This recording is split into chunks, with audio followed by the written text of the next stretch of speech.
I'm local author L.D. Bright. I wrote what you could say is a 90s memoir or novelette about the 90s party scene here in Denver, Colorado, and more specifically kind of maybe the downtown Denver rave scene, cafe scene, um, and just the 90s kids in general, uh, nationally, worldwide, and it's just kind of like an on the road for our generation, um, or just a memory. And for me, I always wanted to be a writer.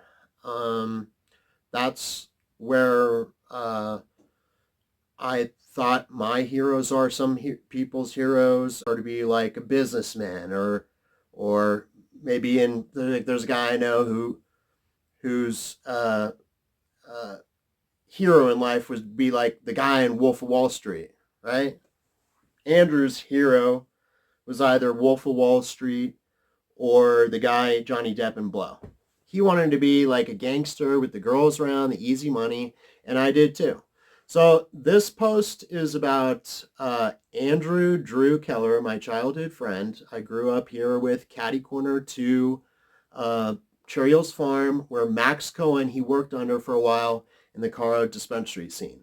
I don't know if you'd call him a low-level, Andrew a low-level gangster or just a partier here in the Denver scene. But basically, his entire life, he just kind of lived off his parents' credit card money. They had a trust fund or something like that. I grew up in the same neighborhood, but my parents didn't give me anything. The only thing I made was what I earned. Andrew used to make fun of me because I worked at Subway. Because Andrew at one point went to Emory. There were times where I'd call him. He'd be like, "Hey, I'm studying." But at the same time, we dreamt of kind of that gangster lifestyle. Gambling, sports gambling. He would have loved. I wonder if he lost a lot sports gambling, like I did, and I know other people. When you start doing it your first few years, you can lose a lot, especially for someone like that who's that excited about that type of lifestyle, the gangster lifestyle. He introduced me to the book Wise Guy, which later got turned into the movie Goodfellas. And also there's another book, Bringing Down the House, which was turned into the movie 21, which is a great movie, free on YouTube right now. It is spring 2026, April, May. The rumor is true. That's why I posted this, because his sister, who they didn't get along with for a lot of years, and I guess it got even worse. So his sister hasn't posted anything yet, and a guy like me was itching to find out what happened to my childhood friend. Last time I talked to him was a good 15 years ago. He hung out with that girl, Angela, I guess. From what I like maybe some of you people out there have tried to research and find out his phone number or like someone to talk to about this, Amanda, his younger sister, someone. And there's really nothing, but I've tried one last number and I got through, and it was Amanda's husband. And he told me pretty much everything. And if someone were to say, Andrew Keller died, it's exactly like how you think it would happen. Years of Xanax, ever since his dad got a prescription of that Xanax in 2004, 5, or 6, he somehow got a prescription, or he started using it. He loves Xanax. And you can see why. For a guy who's kind of naturally edgy, naturally prone to anger, and usually rude to a lot of people. My book, though, I give it away for free. There's no money in the writing, so don't think this is some sort of ploy this is all for you, like everything I do. I bought a book called Muddy's Chronicles, just so anyone who didn't get a copy, because each copy was going for $300, there would be people out there who'd be able to get a copy. So my life is fulfilled. Definitely, this isn't about money or promoting myself, really. This is about giving something special to you. If you would like a memoir of this 90s party scene in Denver, you can write to me at cityodecity@gmail.com, cityodecity@gmail.com, and request a free copy to your mailing address. I will send it to you, or if you live in the Denver metro area, I can meet you. But what happened is 20 years of Xanax use. Towards the end, he may have gotten a little bit into the wrong crowd where people who were giving him access to painkillers, maybe even fentanyl. But at the end, he died of respiratory problems 2 weeks ago. I guess he was in the ICU for 18 hours when it was declared that he had sepsis, which is like something where if you get that, where your lungs are so, your body gets like an infection.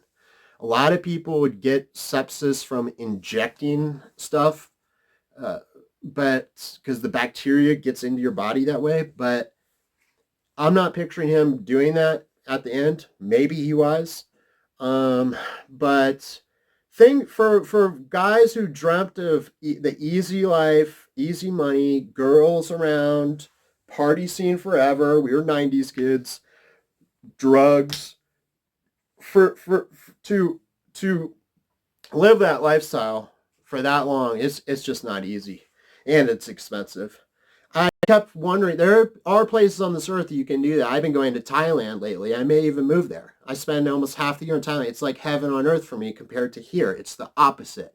It's I kept wondering if I'd ever that I'd if that I'd probably bump into Andrew over in Thailand. Because he would absolutely love that there. I wonder why he didn't hear about that or transfer it there. But he was loyal to Colorado. He tried to build up a lot of friends in Colorado. He worked in that dispensary scene under Max Cohen, and he hung out with that girl Angela, who I think he was buying a condo off of over there at that Green Mountain, Arca Green Apartments or something. So, but he was just one of those friends who was kind of a jerk, but you just liked him anyways, you know? You just really, like, there's something about him where he's a partier, or just kind of you're like, wow, this guy is a dick, but he's really cool and fun to kind of hang around. One time he opened a whole jar full of different assortment painkillers for me and Angela could grab one, and that he got down in Mexico. But I don't see how you end up he was prone to infection. I remember as a kid when we were 12, 13 years old, he had ear, nose, and throat problems. So that's what happens. So that's what I think it is. It was a combination of, I don't know if he still smokes cigarettes. I quit a good 6, 7 years ago, but he may have smoked up to 15 cigarettes a day for 20 years or more. So, because he had been partying, the lung damage from pot, from the drinking, and good thing I cut it down. I would have absolutely blown up and looked like I'm permanently pregnant if I didn't start exercising 2 years ago and quit drinking beer. So I wonder if something like that was just starting to become a little bit too out of reach for a guy like him, because it'd take a lot of work to get back into shape. So towards the end, I think he weighed a lot, but I posted this for all the people who want to know what exactly happened. And so that's what happened. Partiers can die young, and he was prone to bacterial issues. So once you get something called sepsis, if you don't get yourself to the hospital, you can die within 18 hours or so. I didn't know anything about sepsis, but it was officially lung problems, respiratory problems that led to him going to the emergency room. Then in the emergency room, he got even worse, and it goes into something called sepsis. And then he died in the emergency room.